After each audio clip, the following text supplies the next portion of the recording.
That time check was brought to you by ACS Manufacturing Corporation, ISO certified world-class quality. ACS. Pagbasa sa ikasampung kabanata ng Aklat ni Juan, ang talinhaga tungkol sa pastol, talata 1 hanggang 42. Pakatandaan ninyo, ang pumapasok sa kulungan ng mga tupa nang hindi sa pinto nagdaraan kundi umaakyat sa di dapat pagdaanan ay magnanakaw at tulisan. Ang tunay na pastol ay sa pintuan nagdaraan. Pinapapasok siya ng gwardya at pinapakinggan ng mga tupa ang kanyang tinig.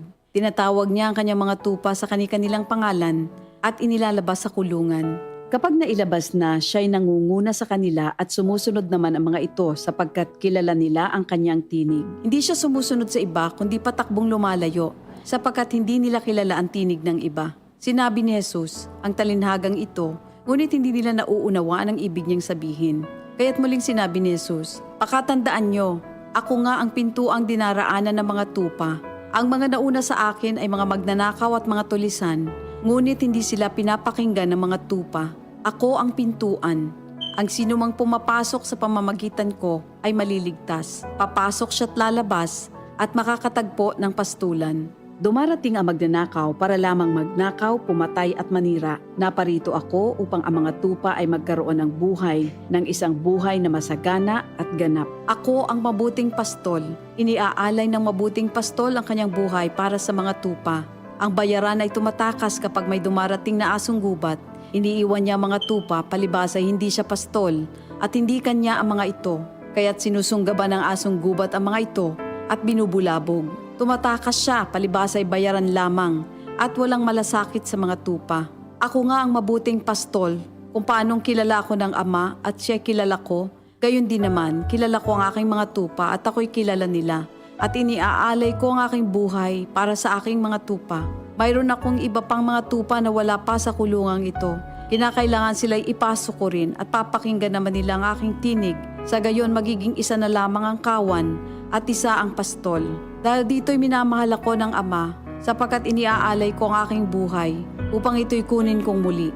Walang makakakuha ng aking buhay kusa ko itong ibinibigay.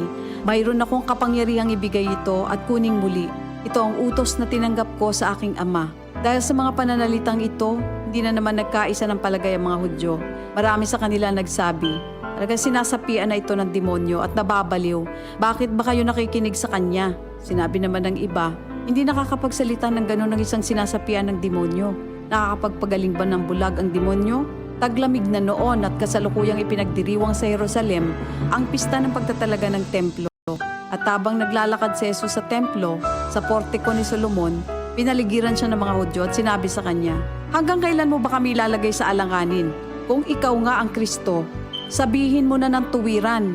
At sumagot si Jesus, sinabi ko na sa inyo, ngunit ayaw ninyong maniwala. Ang mga ginagawa ko sa pangalan ng aking Ama ay nagpapatotoo tungkol sa akin.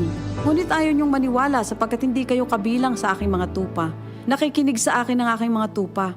Nakikilala ko sila. Sumusunod sila sa akin. Binibigyan ko sila ng buhay na walang hanggan.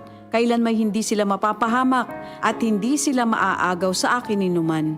Ang aking Ama na siyang nagbigay sa kanila, sa akin, ay lalong dakila sa lahat at hindi sila maaagaw ninuman sa aking Ama. Ako at ang Ama ay iisa. Ang mga pinuno ng mga Hudyo muling dumampot ng bato upang batuhin siya. Kaya't sinabi sa kanila ni Jesus, marami akong mabubuting gawang ipinakita sa inyo mula sa Ama.